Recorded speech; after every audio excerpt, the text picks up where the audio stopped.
नमस्कार दोस्तों साथियों, मैं रमेश प्रजापति आदर्श मेंबर्स एसोसिएशन अहमदाबाद की ओर से आज दिनांक 15 जुलाई 2022 को इस वीडियो के माध्यम से आपसे रूबरू हो रहा हूं।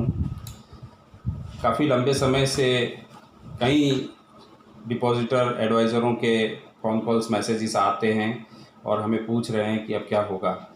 दोस्तों 20 जून को पूरा जो केस था वो हमारे फेवर में था। चीफ जस्टिस साहब बहुत ही अग्रेसिवली हमारी फेवर में बात कर रहे थे। एक दिन का समय सरकारी वकील की ओर से जो मांगा गया और 22 तारीख को पूरा गेम चेंज हो गया। आप सभी लोगों ने देखा और समझा भी होगा। क्यों हुआ, कैसे हुआ, इसके बारे में बात नहीं करेंगे। आप सभी समझदार हैं और अच्छी तरह से समझ सकते हैं। अब दोस्तों हमें आगे क्या करना है, लोगों के यही सारे सवाल थे कि अब हमें क्या करना है, आगे क्या होगा। तो अब हम लोग कमेटी मेंबर्स की मीटिंग पिछले 10-15 दिनों से हम लगातार इस मसले पे विचार विमर्श कर रहे हैं, मिल रहे हैं, मीटिंग्स हो रही है। हम लोगों ने 4-5 और लीगल एडवाइज़रों से भी संपर्क किया और हमारे जो कमेटी में एक्सपर्ट हैं लीगल के सुरेश मित्तल जी, वो भी राजस्थान से हमारे साथ जुड़े और 4 एडवोकेटों से हम लोग वकीलों से मिले और उनसे इसके बारे में चर्चा की। हमारे जो वर्तमान एडवोकेट थे उनसे भी हमने काफ़ी अच्छे शब्दों में बात की कि भाई ये कैसे हो गया, आपने क्या किया, क्यों नहीं किया। और उन्होंने एक मिसगाइड किया था हमें, ताकि हमने एक बीच में वीडियो बना के डाला था। उन्होंने ये मतलब बोला कि आपके केस सारे ओपन हैं, एक्चुअली वो तो सारे डिस्पोज हो गए। तो हम लोगों को हमको उन्होंने मिसगाइड भी किया और बताया कि भाई आपके केस ओपन है, आप चाहो तो इसे चैलेंज कर सकते हो। चैलेंज करना मतलब ऐसा है कि जो हाई कोर्ट ने जो जवाब हमें बताया सेंट्रल रजिस्ट्रार का, जो 25 फरवरी का जो लेटर मिला, तो वो तो पुराना था। ये सारे अब किस रीज़न से, किस कारण की वजह से वाघेला जी ने आर्ग्यूमेंट नहीं किया, ये शायद हम नहीं बता पाएंगे क्योंकि उन्होंने हमें भी नहीं बताया है। तो सारे एक्सक्यूज़ उन्होंने अपने साथ रखे। तो हम लोग अभी वाघेला जी को हमारे साथ कंटिन्यू नहीं कर रहे हैं, हम एडवोकेट चेंज कर देंगे।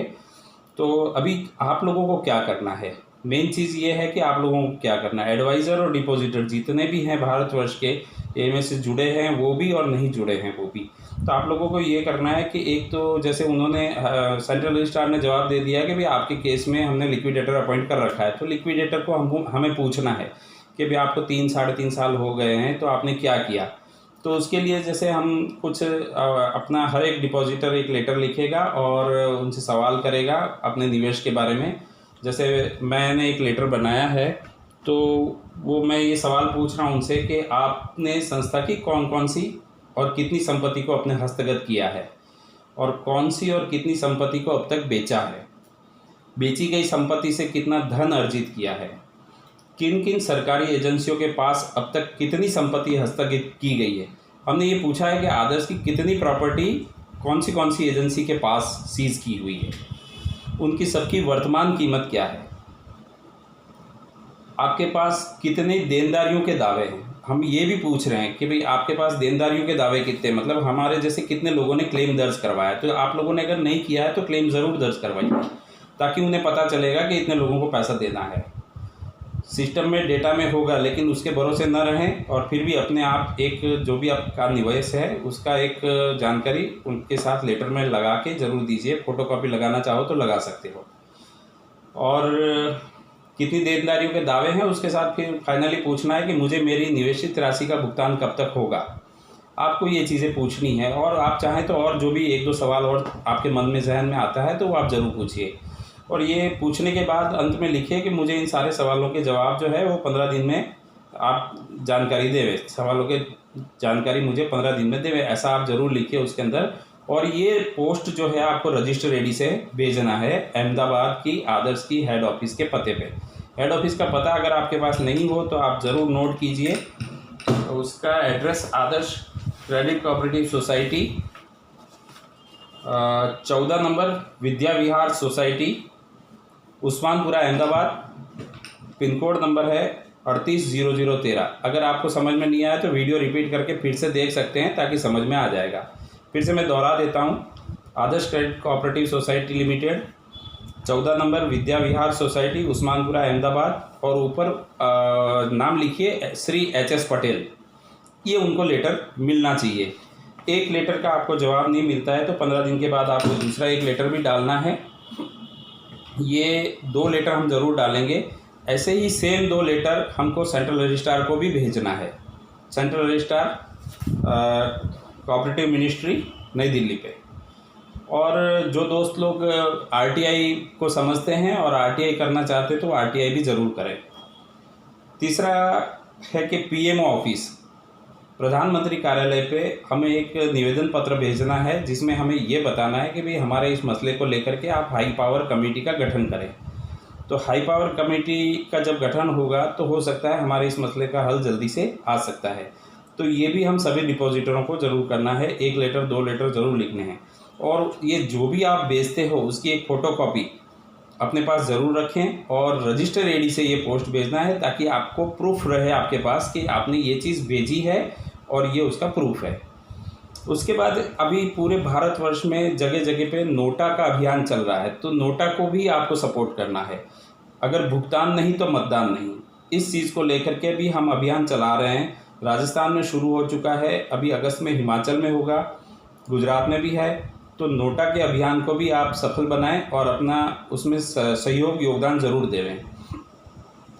जब भी आपके पास नोटा अभियान का फॉर्म आए तो आप उसमें अपना नाम हस्ताक्षर ज़रूर करें।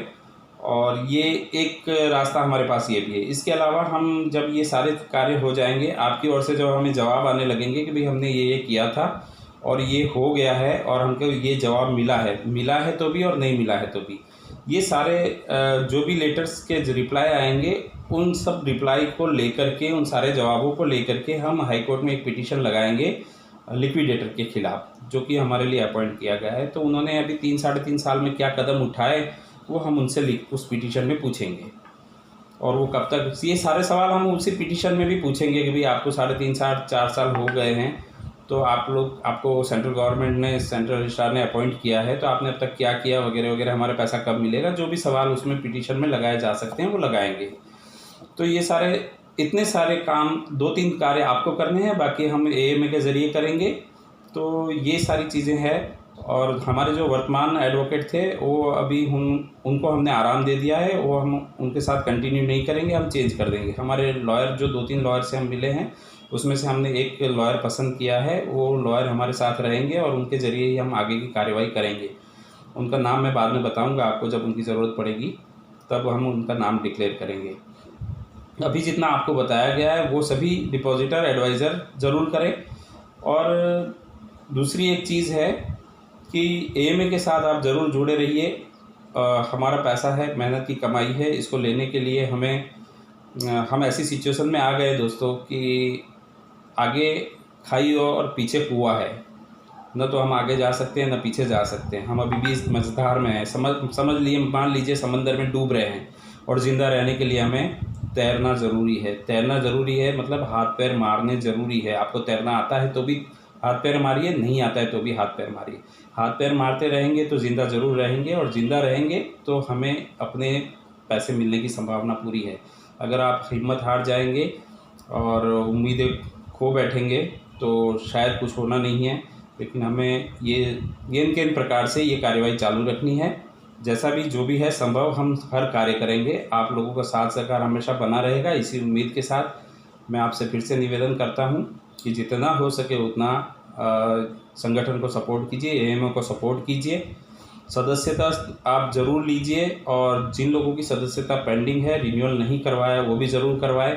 हम लोगों ने बिल्कुल मामूली सदस्यता शुल्क रखा है, 1000 रुपये जो नए मेंबर्स के लिए है, रिन्यूअल सिर्फ 500 रुपये के ज़रिए कर रहे हैं। और आपके परिवार के सदस्य भी अगर डिपॉजिटर है तो उनके लिए सिर्फ 300 रुपये केवल मात्र रखा है। तो ये सारी चीज़ें आप ध्यान में रख करके सहयोग ज़रूर देवें। अब तक हमने जो भी कार्य किए वो बहुत ही ट्रांसपेरेंटली, पारदर्शिता से किए हैं और आपको हर एक चीज़ से अवगत कराया है, और आगे भी हमेशा इसी तरह से आपको अवगत कराते रहेंगे। उम्मीद है दोस्तों ये जानकारी आपके लिए अभी वर्तमान समय में ठीक रहेगी और आप इसका ज़रूर अमल करेंगे। और जो भी है, आपके जो भी सवाल हों तो वो हमें कमेंट बॉक्स में लिख सकते हैं या व्हाट्सएप मैसेज कर सकते हैं। मैं उम्मीद करूंगा आप कॉल नहीं करेंगे। कॉल करने से, किसी को भी कॉल करने से क्या होगा, आपके जो भी सवाल हैं व्हाट्सएप के ज़रिए पूछिए, मैसेज बॉक्स में डालिए, तो हम लोग उसका जवाब ज़रूर देंगे। लेकिन कॉल करने से क्या होगा कि हर एक कमेटी सदस्य अपनी अपनी निजी व्यवसाय में है, निजी जीवन में है, निजी पारिवारिक जिम्मेदारियों में है, तो वो डिस्टर्ब हो सकता है। तो आप कॉल नहीं करिएगा, बने वहाँ तक जो भी अपने ज़िले के, अपने राज्य के जो प्रेसिडेंट हैं, कोऑर्डिनेटर हैं, उनसे संपर्क ज़रूर बनाए रखिए और अपने अपने स्तर पे जिनसे भी आप सवाल पूछना चाहते हैं पूछ सकते हैं और किसी को भी पूछ सकते हैं, लेकिन व्हाट्सएप के माध्यम से ज़रूर पूछिएगा, जवाब आपको ज़रूर मिलेगा। और नॉर्मली हम लोग आपकी सारी बातों का जो जवाब है वो एक अंतराल पे एक वीडियो के ज़रिए देने की कोशिश करते हैं। तो अगर जवाब आपको न मिले तो इंतज़ार कीजिए, वो वीडियो के माध्यम से ही दिया जाएगा, क्योंकि हर एक इंसान को अगर अलग अलग जवाब देने रहेंगे तो हम अपना काम नहीं कर पाएंगे। ठीक है दोस्तों, धन्यवाद, आपका बहुत बहुत शुक्रिया हमारे साथ बने रहने के लिए।